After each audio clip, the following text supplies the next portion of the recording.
Generally student के बीच में confusion रहता है, जो बेसिकली बिगनर्स होते हैं, कि ट्रांसलेशन, रेक्टिलिनियर एंड कर्विलिनियर, इनके बीच में क्या डिफरेंस है। तो आज हम इसको अच्छे से समझेंगे और इसके कॉन्सेप्ट बहुत ही यूजफुल होते हैं। तो बेसिकली जो रेक्टिलिनियर मोशन है और जो कर्विलिनियर मोशन है, ये दोनों ही ट्रांसलेशन का ही पार्ट है, या ऐसे समझ सकते हैं कि ये उसका क्लासिफिकेशन है। फॉर एग्जांपल, हमारे पास एक रिजिड बॉडी है जिसमें हमने किसी टाइम इंस्टेंट टी पे एक लाइन मार्क करी है ए पॉइंट से लेके बी पॉइंट तक। अगर हम आगे जाके मोशन को स्टडी करेंगे और टी डैश टाइम पे देखेंगे, तो ये जो पॉइंट है वो ए डैश इस पोजीशन पे होगा और बी डैश इस पोजीशन पे होगा। तो ये जो लाइन होगी ए डैश बी डैश, वो इसी के पैरेलल होगी। और यहाँ पे लेकिन एक चीज़ क्या है, ए से ए डैश के बीच की जो ट्रेजेक्ट्री वो स्ट्रेट लाइन है। तो इस टाइप के मोशन को हम बोलते हैं रेक्टिलिनियर ट्रांसलेशन। और सेम चीज़ अगर हम इसमें देखेंगे, इसमें भी ए और बी के बीच में जो हमने डैश लाइन खींची है और जो फाइनल आगे जाके किसी टी डैश इंस्टेंट पे लाइन होगी ए डैश बी डैश, वो भी इसी के पैरेलल होगी। लेकिन यहाँ पे जो ट्रेजेक्ट्री है पॉइंट्स की, वो एक क्या है, कर्व की फॉर्म में है।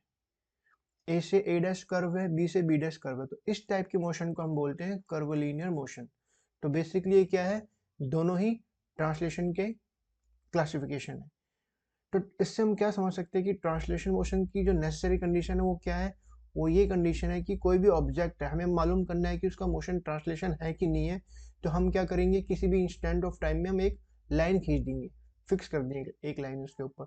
फिर आगे जाके हम किसी इंस्टेंट पे देखेंगे, अगर जो लाइन हमारी खींची हुई थी ए डैश बी डैश, वो इनिशियल जो हमारा इंस्टेंट था टाइम का उसके पैरेलल है, तो वो ट्रांसलेशन मोशन होगा।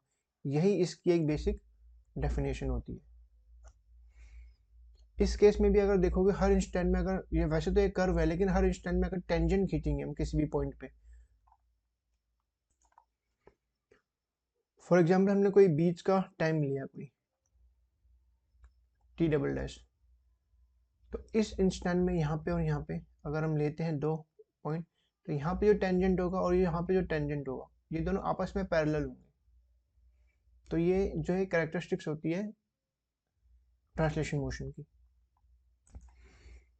तो इसकी जो डेफिनेशन ट्रांसलेशन मोशन की वो क्या है, अगर किसी बॉडी में हम कोई एक स्ट्रेट लाइन फिक्स कर देते हैं, वो पैरेलल रहेगी हमेशा to its initial orientation all the time, तो उस मोशन को हम क्या बोलेंगे, ट्रांसलेशन मोशन। अब इसमें देखो, ये ऑब्जेक्ट है हमारा, इसमें जो ए बी लाइन हमने मार्क कर रखी है हमेशा क्या है, पैरेलल है। तो जैसे मैंने ऊपर समझाया था, तो ये बेसिकली जो है मोशन, ट्रांसलेशन मोशन होता है। तो ये हमेशा जरूर स्ट्रेट लाइन वाली जो डेफिनेशन है, ये हमेशा याद रखना। अगर इसमें कोई तुम्हें कॉन्सेप्चुअल कुछ और पूछना है तो कमेंट में पूछ सकते हैं।